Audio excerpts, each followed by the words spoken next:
ટિફિનમાં લઈ જવા માટે બટાકા ડુંગળીનું ઝડપથી બનતું શાક અત્યારે આપણે બનાવીએ. એના માટે જોઈશે 4-5 ચમચી તેલ,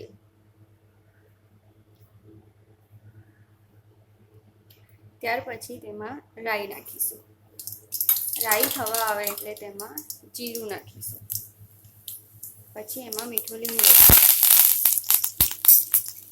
ત્યાર પછી બાફેલા 5 બટાકા,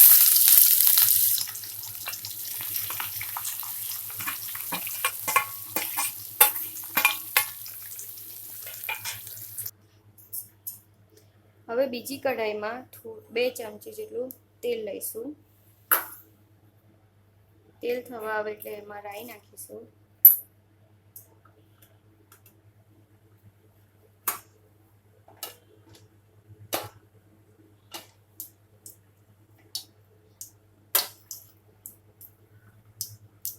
પછી તેમાં જીરું નાખીશું.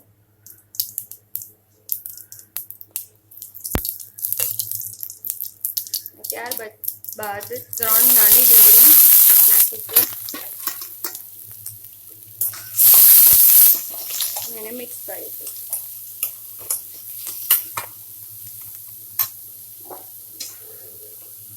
ડુંગળીમાં થોડુંક મીઠું નાખી દઈશું જેથી ફટાફટ મળી જાય. અને ચપટી હળદર.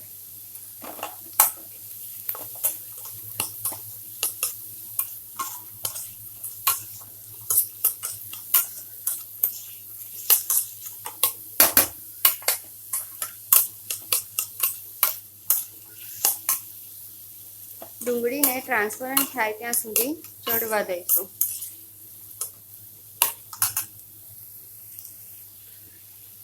ડુંગળીને આપણે બીજા ગેસ ઉપર ચડવા દઈશું ત્યાં સુધી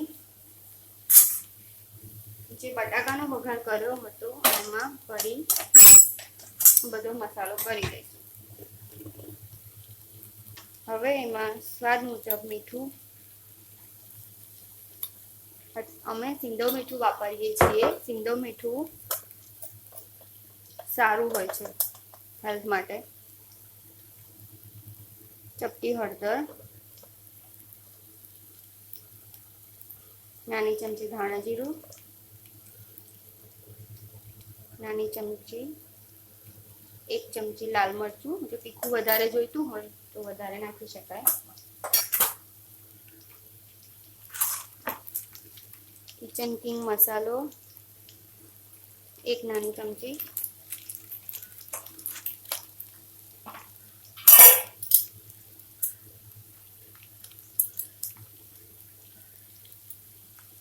એક લીંબુનો રસ,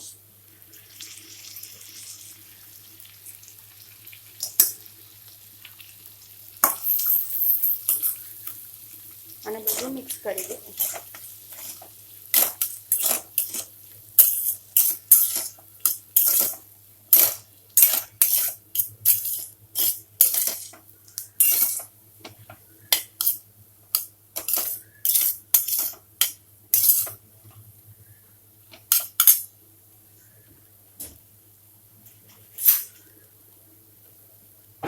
ત્યાં સુધી વચ્ચે ડુંગળીને બી જોતા રહેવાનું કે ચડી છે કે નહીં.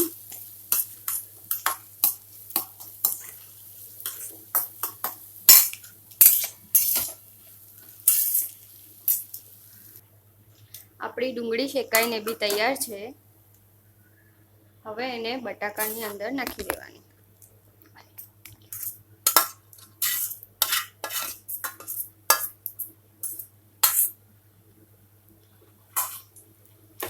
અને પછી મિક્સ કરી દેવાનું. ડુંગળીના ભાગનો બી મસાલો બટાકામાં નાખી દીધો હતો એટલે ફરી નાખવાની જરૂર નથી. ડુંગળી અલગથી શેકવાનું કારણ ફટાફટ શેકાઈ જાય ત્યાં સુધી આપણે બટાકામાં બી મસાલો કરી દઈએ એટલે બંને સાથે ભેગું કરી દઈએ તો શાક ફટાફટ બની જાય.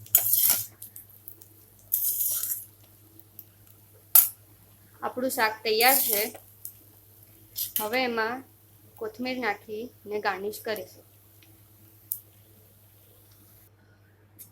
હવે તેમાં ઝીણા સુધારેલા ધાણા નાખી